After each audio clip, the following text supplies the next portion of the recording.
Você provavelmente já ouviu falar sobre manifestação. Talvez em vídeos dizendo pense positivo e sua realidade muda, ou então visualize e o universo entrega, atrai aquilo que você deseja. Mas será que manifestação funciona assim? Existe alguma explicação séria na ciência para entender por que algumas pessoas conseguem realmente transformar hábitos, identidade e direção de vida, na verdade, manifestar o que desejam, enquanto outras permanecem presas nos mesmos padrões?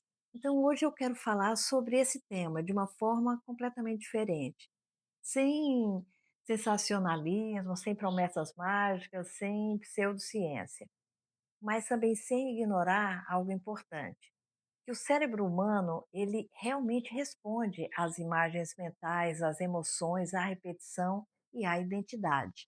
Talvez seja exatamente por isso que tanta gente se interessa por esse assunto. Mas como fazer isso de uma forma que realmente funcione?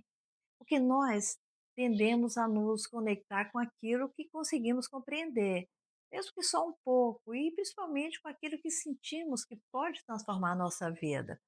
Então, hoje vamos entender o que manifestação não é, o que a ciência realmente estuda, o que pesquisadores sérios falam sobre isso e três práticas baseadas em evidências que podem ajudar a criar mudanças reais. Vale ressaltar que nesse vídeo eu vou focar mais especificamente na neurociência acadêmica mais tradicional, que já nos dá muitas evidências sobre como manifestação realmente pode ocorrer e como podemos aplicar isso na nossa vida. Porém, acho muito útil que você leia e busque se informar sobre outros estudos que podem também complementar o que nós estamos falando aqui. Primeiro, vamos entender o que manifestação não é. Manifestação não é pensamento mágico, a neurociência não mostra que o cérebro atrai carros, dinheiro, pessoas, circunstâncias simplesmente por conta da nossa vontade. O que a ciência mostra é algo muito mais interessante. O cérebro muda aquilo que percebe, aquilo que prioriza, que acha que é relevante para a sua vida, aquilo que interpreta e principalmente aquilo que você reforça repetidamente, seja algo bom ou não.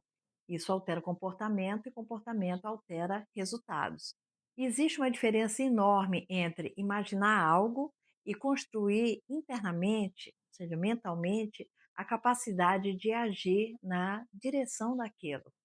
Muita gente usa a visualização como fuga emocional, uma forma de sentir momentaneamente a recompensa sem passar pelo processo. Mas pesquisadores da psicologia motivacional e várias outras áreas já mostraram que fantasias excessivamente positivas, sem planejamento e ação, podem até reduzir motivação. Ou seja, manifestação sem ação, sem um comportamento consistente, vira apenas desejo. E mudança real envolve intenção, emoção, identidade, repetição, ação, que levam a neuroplasticidade e, eventualmente, mudanças na direção que a gente quer. Segundo, é importante a gente entender por que o cérebro responde à visualização e identidade, ou seja, a forma como a gente se vê. Agora que entra uma parte muito interessante. O cérebro humano ele não reage apenas ao que acontece no mundo externo, ele também responde ao que imaginamos repetidamente. Hoje sabemos, por estudos em neuroimagem, que imaginar uma ação e executar essa ação ativam circuitos parcialmente semelhantes no cérebro. Muitas pessoas já usam esse conceito, por exemplo, atletas usam isso há décadas, músicos, profissionais como médicos e pacientes em reabilitação neurológica. Mas aqui existe um ponto importante. O cérebro responde muito mais quando a visualização está associada à prática real e comportamento consistente. E vale lembrar que nós somos expostos a milhares de informações toda hora, todo dia. Só que o cérebro não tem a capacidade de trazer todas essas informações para a nossa atenção, daí ele filtra. E, portanto, ele vai filtrar aquilo que julgar relevante. E para julgar relevante, nós temos que dar esse tipo de informação a partir de visualizações, a partir de ações repetidas, porque só assim o cérebro vai saber o que é realmente importante para fazer a nossa ação. E aí é quando você começa a perceber oportunidades diferentes e direções diferentes para chegar até onde você quer. Existe um outro detalhe fascinante. O cérebro funciona muito através de previsão. Grande parte do tempo ele está tentando prever quem você é, como você age, o que é familiar e o que parece possível para você.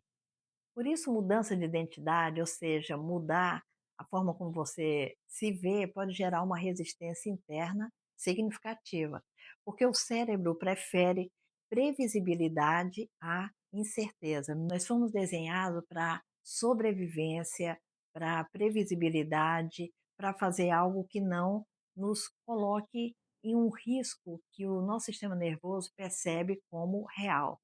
Daí mesmo que uma situação não seja benéfica para nós, mas se o cérebro vê essa situação como segura, como relevante e familiar, ele vai fazer tudo para nos manter nessa situação, mesmo que a gente queira mudar.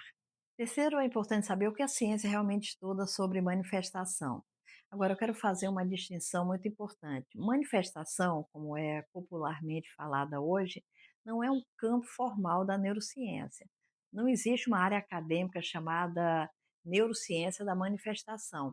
O que existe são pesquisas sérias nesse sentido, em áreas como neuroplasticidade, visualização mental, motivação, atenção, expectativa, aprendizado, autorregulação emocional, comportamento dirigido a objetivos e assim por diante. Então, eu vou citar aqui alguns profissionais que têm feito um trabalho muito sério com resultados e com muitos insights práticos para a gente trazer para a nossa vida. O primeiro deles é o Dr. James Dory. Infelizmente, ele faleceu recentemente, mas nos deixou um legado muito importante nessa área. Ele era neurocirurgião ligado à Universidade de Stanford e escreveu o livro Mente Mágica, a neurociência da manifestação e como isso pode mudar tudo. Mas eu quero deixar algo claro, que isso não significa que a ciência comprovou que pensamentos atraem eventos externos de forma mágica. O que o Dr. James Dory discute é como intenção, atenção, visualização, meditação e regulação emocional podem influenciar comportamento e direção de vida através do funcionamento cerebral e da neuroplasticidade, ou seja, o foco está muito mais em transformação interna, levando aos nossos objetivos e a essa manifestação desejada, do que simplesmente a noção de pedir ao universo ou desejar com muita força que algo aconteça. Um outro cientista relevante é o Andrew Huberman. Ele é neurocientista e professor da Faculdade de Medicina de Stanford. Huberman fala frequentemente sobre dopamina, atenção, aprendizagem, motivação e neuroplasticidade, que é a capacidade do cérebro de se adaptar e criar novas conexões neurais conforme a necessidade. E uma das coisas mais importantes que ele explica é que dopamina não está ligada apenas ao prazer, ela está profundamente ligada à motivação e ao direcionamento de comportamento. Isso ajuda a entender por que objetivos emocionalmente importantes conseguem aumentar a persistência e o foco ao longo do tempo. Mas, novamente, é importante reiterar que isso não significa que pensamentos sozinhos manifestam realidade. Significa que estados mentais influenciam o comportamento e comportamento influencia resultados. Nessa parte final do vídeo, vou falar sobre 3 práticas baseadas em evidências e que trazem muitos desses conceitos que eu mencionei aqui. Primeiro, a visualização orientada ao processo, a direção que desejamos seguir. Nessa primeira prática, não é visualizar apenas o resultado final, é visualizar comportamento. Ou seja, em vez de imaginar minha vida perfeita, você imagina como você age, como responde, como mantém consistência, como lida com dificuldades, como você quer se sentir emocionalmente uma vez você inserido nessa nova situação que você queira manifestar. Porque o cérebro responde muito melhor a simulações específicas e comportamentais. E atletas, por exemplo, fazem isso constantemente. Então você literalmente ensaia mentalmente a versão de si mesma que precisa existir para sustentar determinado resultado. Dessa forma, você não apenas imagina a situação, mas você imagina também quem você seria nessa nova situação e como se sentiria. Segunda prática é a escrita reflexiva e construção narrativa. Pesquisas mostram que escrita expressiva pode ajudar processamento emocional e reorganização cognitiva. Mas aqui eu não estou falando de journaling superficial, ou seja, só escrever e jogar no papel qualquer coisa. Eu estou falando de perguntas profundas, como qual identidade eu repito sem perceber, o que o meu cérebro considera familiar, quais histórias internas eu reforço diariamente, por que eu quero mudar essa situação. E essas perguntas e outras relevantes ajudam o cérebro a criar modelos internos de realidade. Porque muitas vezes a pessoa continua vivendo narrativas antigas de incapacidade, fracasso, medo ou limitação. Como se sabe, mudança real frequentemente exige uma reconstrução de narrativas. A gente dificilmente vai conseguir um futuro novo sendo quem sempre foi. As lições são importantes de serem aprendidas, mas para chegar a um novo patamar, a gente precisa de uma nova postura mental e emocional para a vida. A terceira prática é exposição gradual ao desconforto. E essa talvez seja a parte mais importante. Isso porque manifestação real exige tolerar desconforto, porque logicamente a gente vai sair de algo familiar para algo que só existe no nosso coração e na nossa mente, mas ainda não sabemos o que vai acontecer. Então a gente precisa saber tolerar essa sensação de desconforto e incerteza. E a prática aqui é treinar o cérebro a permanecer regulado diante do novo, diante dessa ideia do novo. Então, são novos comportamentos, novas decisões, novas conversas, novas responsabilidades. Porque neuroplasticidade, ou seja, essa mudança cerebral, ela não acontece apenas pensando diferente. Ela acontece vivendo experiências diferentes, repetidamente e consistentemente. Concluindo, talvez a maior verdade sobre esse tema seja esta: o cérebro muda através daquilo que você repete, daquilo que você pratica, daquilo que você reforça emocionalmente e daquilo que você aprende a sustentar. E veja bem, não existe evidência científica séria de que pensamentos sozinhos controlem o universo, o futuro, a nossa manifestação desejada. Mas existe muita evidência mostrando que atenção molda a percepção, emoções moldam comportamento. A identidade, ou seja, a forma como a gente se vê, molda decisões. E a repetição molda novos circuitos neurais. Isso pode transformar uma vida inteira. Porque talvez a manifestação não seja sobre pedir, querer, desejar com muita vontade apenas. Talvez seja sobre se tornar neurologicamente compatível com aquilo que você quer construir, com a manifestação que você quer atrair para a sua vida, através de comportamento, de uma nova identidade e ação consistente. Honestamente, isso já é extraordinário o suficiente e possível, e você tem muito controle sobre isso.